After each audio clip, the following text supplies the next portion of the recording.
Hey everyone, welcome to HR Tech Talks. I'm so glad to have you here. Welcome to the new year. It's going to be a great one. I know it. I'm optimistic, and I'm going to hold on to that. I'm so glad to have you here for the conversation. Go ahead, if you're listening in, chime in. Let us know where you're connecting in from. So glad to be here and to have a great conversation to kick off the year. We're going to be talking about a couple of different things. Hard reset, things to help us think through what's coming, what's ahead, what the coming year is going to hold. Hopefully not too much, just looking at the past, because we've done enough of that, I think, enough backward-looking stuff. So I'm so excited to have Schoox here on the episode, represented by Matthew Brown, who's the VP of Learning and Brand Success there. I'm going to go ahead and bring Matthew on because he is sharp. Every time I listen to him, every time I have a chance to have a conversation with him, I walk away learning something new, learning something interesting. So I'm glad to have Matthew here with us today. So Matthew, welcome, sir. Thank you for having me. It's great to be here. It's a great way to kick off 2021. I'm with you on that. I'm looking forward to some good conversations, looking forward to talking to interesting people, and you meet both of those criteria, I think. So just to give the audience a little insight into who you are, why don't you tell us who you are and what you do? Sure. So my name is Matthew Brown, and as Ben said, I am the VP of Learning and Brand Success at Schoox. I'm responsible for our corporate learning initiatives, responsible for marketing, for helping just to ensure the overall success of our brand. Very, very, very passionate HR and learning professional for a number of years. So I found myself at Schoox. I sort of found like the place where all my passions come together. And you've been on the receiving end of some of those conversations, so that might be why you have the perspective you do. It's easy to get excited when I live in this space all day, every day. Yes. I always, again, I have friends who work in like logistics and things like that. I'm like, I can't imagine being as excited about supply chain as I am about the people side of things. And so we've already got some people actually chiming in. Mildred, Pamela, Jennifer, and the rest of you, thank you so much. Welcome. Good morning. Good afternoon, wherever you are. So Matthew, you work at Schoox. Give me a little insight into what Schoox does, because I want to understand that before I ask you to tackle this conversation around this reset. I heard you talk recently on this. I want to talk more about that and let the audience see it. But give me some insight into what Schoox does, if you don't mind.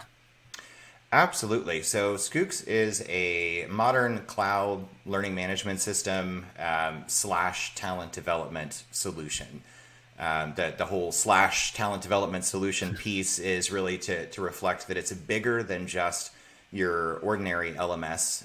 We check all the boxes from a standard LMS functionality perspective, but then we expand more broadly to try and capture that the development side of the learning and development equation. So being able to really dig into skills and competencies, being able to just provide more function in the solution overall. Awesome. Wonderful. So one of the things that the conversations I've had in the last year, and again, I want to transition this reset conversation because I want to hear from you what those big points are from that. But one of the conversations I've had over and over in the last year is HR leaders have realized either they don't have what they need to help their organization get to the next level, or they've realized that we've got to really pay attention to the skills, the competencies, what our people have, if we're going to be able to make this leap. And so I'm excited to have you here as someone who's not just seen that. Now you help organizations with those conversations, but you've been in that seat as well, right? You kind of have a perspective on that from a practitioner as well. And I just love it's not a theory to you. It's not this concept, this abstract thing. It's something that you've lived. You'd be like, whoo, you've had to sweat, some of those conversations and had to live through them. So I appreciate you being here. Take a few minutes, if you don't mind, and talk us through this reset piece you've been talking about. You've been speaking about it a little bit lately, and I think you're going to be talking about it more in the coming months too, just because it's so relevant. Absolutely, and I think I probably have a few scars from my kind of firsthand experience in the space. So this idea of HR really being ready for an HR hard reset, HR. I don't know that we were necessarily ready for it. I think it was forced upon us in general. But I think if we look back, it's because we notoriously have kicked the can down the road time and time and time again. And where we find ourselves at the end of 2020 is HR has started to assume a much larger role in the learning world. I think, we every 10 to 15 years, we kind of see the dynamics change in that way. And we've seen that shift come back. Part of it was because companies were in just trying to maintain as much as they could in 2020. So they might have had to let go of senior positions to create room for more workforce to get the work done. And in doing that, we saw a lot of senior level learning positions be eliminated, and kind of learning sliding back under HR. Where we start to run into that disconnect is, for years and years, HR has kind of been on one side of the fence, really focused more on the administrative pieces, the kind of regulatory compliance, employment law, like really, really focused in that space. And right, we're doing the recruiting and we're doing the performance management and we're doing all these other pieces. But learning doesn't fall in that same administration bucket. Learning falls more in the experiential bucket. And right, we get into kind of culture and some other areas. And all the pieces that I see at learning in 2020 and 2021 have been distributed in many places in the years prior. And so what that means is now HR is stepping back in, and they're picking up some pieces that they may not have focused on before. But right, learning has been on one side of the fence, HR has been on the other side of the fence. If we think about how bring technology into it for a second, the technology that learning and HR have been utilizing has also perpetuated the gaps and the separation. Specifically, if I think about competencies or skills, you don't see that a lot coming into the learning practice. And as learning practitioners, every learning practitioner I talk to, you ask them, do you understand the value of competency or skill? Do you understand the value of anchoring your learning in those elements and what it can do for you to transition to a much more proactive, more strategic learning strategy? They say, absolutely. And then you ask the second question to follow up, well, why aren't you doing it? And the answer almost every single time is, I don't have access to the information. It's right. And it's part of it's because the technology has created these silos, and we might kind of build those things in our recruiting engine. We might build them in our performance engine. We might not put them in a system at all. And instead we maintain them in a spreadsheet. And we email that out when it's time for performance review, so people kind of understand what the roadmap looks like. And when we think about trying to bring them into learning, the people who are doing it may be very disconnected, and they may be using a different playbook. They may be using different skills and competencies in absence of having something defined for the organization. So it just continues to get more and more complicated. And as you pull it all apart, you start to understand where those gaps are. And the challenge in front of us is really to unpack it all. Make sure that we understand what we need, where we have gaps, how does the work need to be reorganized, and then does the technology we have actually align with that? And I think a lot of times people are really willing to go all the way up to that very last point, and then that's where they stop. Because ripping and replacing technology is not a fun thing to do. Having done it time and time again, yes. It doesn't matter how simple you try to make it, it's always going to get complicated. And it's just, unfortunately, I think people push that until they cannot wait any longer, at which point it's now like the most painful experience ever. Yes. The longer you wait, the more entrenched it becomes, and it's harder and harder to pull that thing out. We actually got a question in from Pamela. If you don't mind me, I'm going to pop it up on screen to let you address it, because sure. I think it's a great relevant piece to this part of the conversation here. Would you agree that learning and talent development needs to be a more consistent collaboration between HR and the business? So it's not just HR saying, hey, we know the answer, but let's ask the business, because they need us to play a part in this. Without a doubt. I've talked about this a couple of times over the last 6 to 8 months, and I put a slide together that really illustrates from my perspective how the business typically views HR and how we typically view learning. And at its core, I think if people were to tap into that, they would be able to activate faster. If I think about the role of HR and how it's perceived by whether it's employees or managers, HR is the place I go when I have a question, right? Like problem, I always bring something to HR. When we think about learning and the talent development professional, every company that has them, the employee population will almost overwhelmingly tell you, those are the experts. Those are the people that bring me stuff. I trust what they bring me because it's right. They're just the keepers of all the information. I don't know how they know all the stuff they know, but they do, and they always bring it. And so I think there's something to be said for that, and using the skills that are possessed by the learning professionals, specifically facilitation, communication, right? Like we're all the time taking very complicated ideas and distilling them down into something that's very easy to digest, making sure everybody walks away understanding what they need to understand. And so I think it's tapping into that skill set allows you to be the greatest bridge between HR and the business for a multitude of things. In general, you mentioned the reset thing earlier and how people were not ready for it. And one of the things that I said early on, again, I don't want to be too backwards looking, but one of the things I said early on last year was that suddenly, after all this time of saying, hey, listen to us, we have a voice, we have important things to say, we add value. HR's been making that claim for a long time in some companies. And last year, when everything kind of blew up, suddenly it was, hey, the talent is everything. Every conversation revolves around people, getting them back to work. How do we take care of them? What safety precautions we need to take? Everything became around the people. And suddenly they were thrust front and center, whether they were ready or not. And yes. Suddenly that became a new opportunity that some people were ready for. They were able to step up and take that on, and others were not quite ready because they've been saying things for a long time, but hadn't had a chance to actually exercise that and do some things you're talking about here, right? Really aligning with the business and understanding that and asking good questions and being consultative. It was just, I don't know, they just weren't ready quite for that. And so it's been interesting to watch that transition over time as people have either seized that opportunity to step up and take a lead, or have kind of realized that they were not quite ready and they didn't understand, or they didn't have the competencies even within their team on the HR and talent side to really enable that business transformation they needed to. There's a lot of, when we heard early in the beginning of the pandemic and everybody was trying to figure out exactly what the next day looked like, what the next week looked like, right? Businesses were closed and open and closed. And what happened in that whole entire period from March to, I'd say probably March to June, is when everybody pivoted. And in June is when I started hearing the conversation really turn exclusively to learning, and it's all about people. It's all about the talent. The organizations that weren't able to mobilize enough,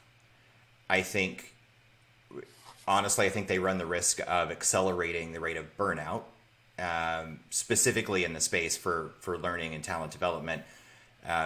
What I was talking about earlier with the kind of skills gap and not having a connection or alignment across the entire business. If learning doesn't have access to those things, then learning is going to always struggle to move into the strategic, proactive approach. And what that means is, for all of us that's been doing learning for years, we understand what the firefighter mindset is, right? The number of times I've been at an organization and I've heard from leadership, hey, there's a problem over there, go throw training at it. Yes. And half the time what they're actually talking about is communication. It's not training. Yes. But, right, like it's because we trainers kind of possess the communication skill. We possess a lot of different skills. And sometimes they say, just put a PowerPoint slide together. Well, that's also not necessarily training.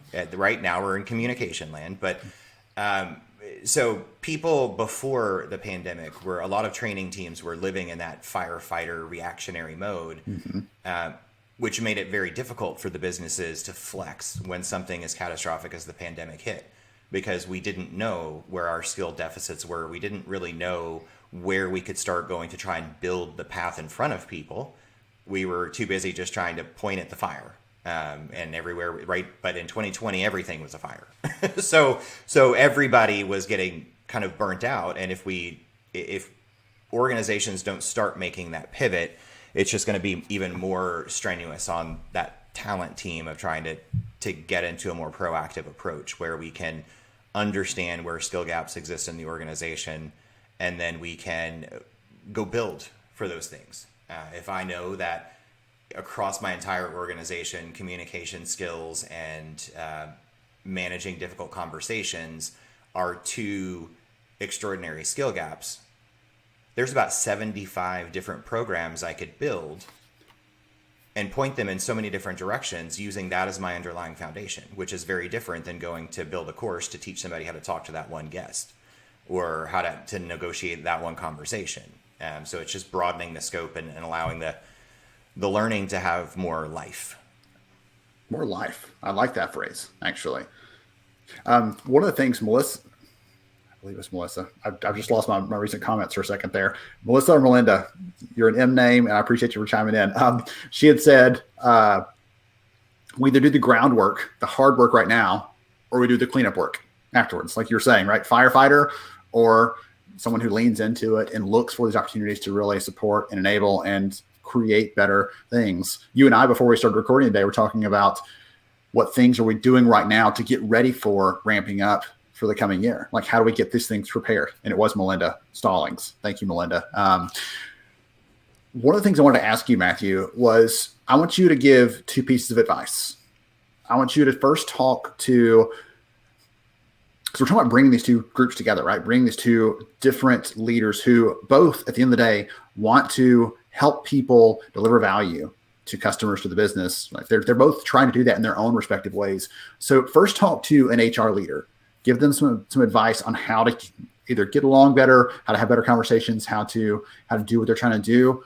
And the second piece, I want you to take a second and talk to a talent or a learning leader who might have a different perspective on the world, but is also, again, they're trying to get that same kind of end goal, but they think my path is the right way. This is the only path. And sometimes they're butting heads, even though they're both trying to get to the same end result. Would you mind doing that?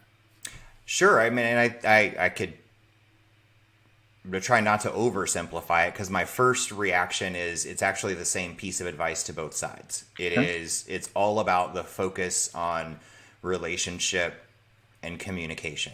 It's about understanding the culture of the organization and how that culture can be leveraged for the greater good.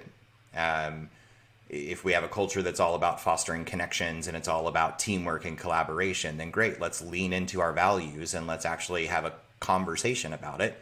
And let's make sure that our relationship between learning and HR is rooted in that value. For me, I think the other piece of advice is that both sides really need to get out of their bubble. I think in HR, it can be very easy to be kind of lost in your bubble because it's a very big bubble. And sometimes training is part of that bubble. Sometimes coaching and development is part of that bubble. Sometimes it's not. But the bubble is really like all about people. And even if the learning side is not part of your direct responsibilities, it's important to kind of honor that and make sure that you're creating opportunities for all parts of the HR organization to interact with purpose, with learning and talent development. So that means talk to your recruiting team and make sure that they're sharing the framework they're using to go and source talent. Talk with your organizational development team if you've got one. They're using a lot of different information to kind of manage the health and performance of the organization. How can learning benefit from that? Sometimes we have really good ideas and we're like, well, I'm going to keep this idea because it's working really well for me and I don't want to dilute it. But at the same time, I think, learning could be inspired by that. And on the learning side, similar, but kind of coming from the other side, I've found when I'm wearing my learning hat, you heard me mention OD and recruiting in particular, because as a learning professional, those are always the first two people I go make friends with at any new company I start at. Because I want to understand what we're telling the world about what it's like to work here. And then I want to understand how we're actually making sure that working here makes sense and working here is a good experience for everybody. And then learning kind of fits in between those two things. So we don't want to recruit somebody into the organization and then bait and switch. They come in and they're kind of all of their experiences are nothing like what we told them. Which it happens, and part of that is because there's no connection between the teams. Recruiting's doing their thing that they're supposed to do, and then the hiring managers may or may not have a consistent playbook to run from, so all leaders may not be using the same guide, which creates a lot of variation in the experience, creating some very highs and very low lows, resulting in that fractured culture, and culture. I might as well make it a drinking game as many times as you're going to hear me say it. Culture is really critical. It's the thing that I think people are really going to gravitate toward, and they're going to hold with high regard more than they did in the past in 2021 because of all the disruption. Right? People are looking for either, I didn't ever get to work from remote before, and now I'm remote and I love it, and I only want to work remote again, and my company may not give me that option in the future.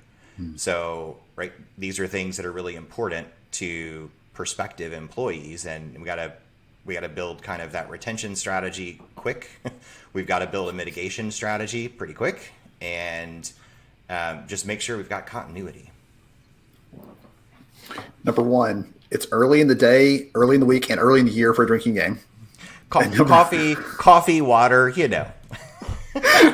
No judgment here. And number two, the thing that you were talking earlier about unfortunately, everything is identified as the training problem, right? You see that as the hammer for every single nail that pops up. And it reminds me, I don't know if you've read the book Range. It's a phenomenal book. I highly recommend it. It's for the nerds out there that want to learn more about human performance and what enables us to do things. But one of the stories in there that I loved was they had this group of scientists together. They were trying to solve this problem, and another group of scientists over here. And one group was homogenous. They were all the same kind of scientists. I don't remember if it's like biologists, something like that. The other group had, a botanist, a biologist, a virologist, and running out of biologists, the different groups. Okay. One's homogenous and one has these different types of sciences in it. And both of them were trying to solve the same problem. And the second group solved it so much faster because they had these different perspectives to bring to the table. And that's one of the key things I'm hearing from you. Yes, HR brings a different perspective than talent and learning. Absolutely. And that's okay. That's great. That's a benefit because both of you are trying to solve this problem in different ways. If you can bring those things together, bring the best of both worlds, bring those two different perspectives together, we can make this a place where people want to come to work. I'll throw culture in there, right? We can build a culture that people actually embrace and are excited about, not a culture that they laugh about when they hear someone talking about it. It's like, not here. Right? They're talking about all those. This is a place with integrity. Yeah, look at Enron's corporate values. That was integrity was on there, and the people working there knew that wasn't a key thing. That wasn't how they actually lived and breathed and acted. And so I think that's a critical piece of this conversation that I'm getting from you is we need to leverage both of those. We need to bring the best of those, and building those inroads between the two teams. Or some people are listening to this and they might be wearing both of those hats. That's fine, but look at those problems.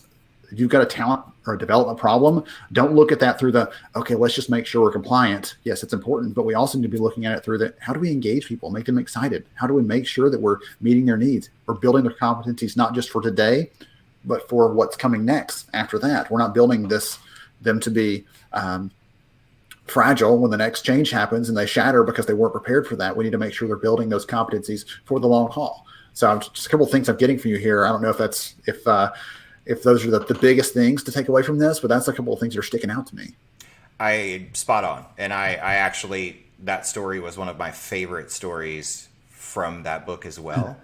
And I've related to it, every time I think back in my career to a time whenever we were tasked with solving a problem, the one thing that I found is that it's very easy for us to be the homogenous group. It's a comfort place, and in many cases, the business has been organized and structured in a way that promotes you team stay together and solve that thing together. Specialists all in one bucket. Yeah. And that you get some really great solutions. The problem is that it's very easy in that homogenous group to get a very short-term solution because you're just looking at that problem you're trying to solve. And the other group that has these broader perspectives are going to actually be asking a lot of other questions. They're going to be asking, what about the stakeholder of the stakeholder of the stakeholder, right? Like really trying to get into that experience and understand, well, if we pull this lever, what does it do to this person who's having the problem? But what does it do to the person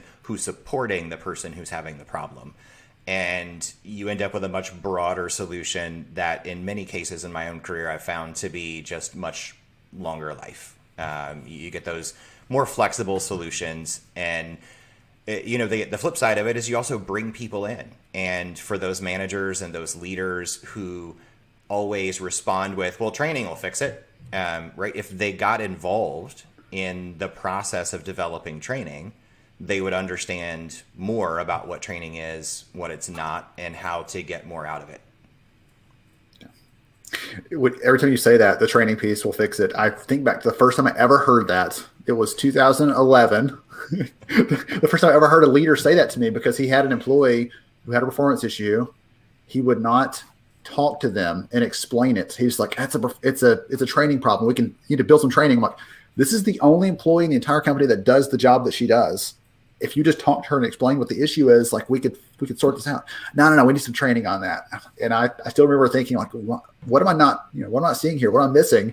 Not realizing that was this its own, epidemic going on everywhere, and in companies across the world. People will pawn that off on HR or on training. We'll let them try to solve this problem, when a leader should be able to handle that within their own team some of those times. Not every time, right? It can't be solved all the time like that. But in that case, and some of the ones we know about, and you can point out stories too, it's as simple as, let's have a conversation. And you said earlier, right? Communication is the key, is the answer to so many different problems. It almost becomes this joke. That'll be its own drinking game, right? We can solve 90% of the things by talking to people, explaining things to them, being transparent, asking for their input. We could make our own show and just lay those four rules out and solve all the problems in the business world. Absolutely. I've actually heard from some of our customers, and even non-customers, just friends and former colleagues, as they've navigated the course of the last 8 months. I think it was probably one of the scariest things for them, but it was also one of the most rewarding and beneficial experiences.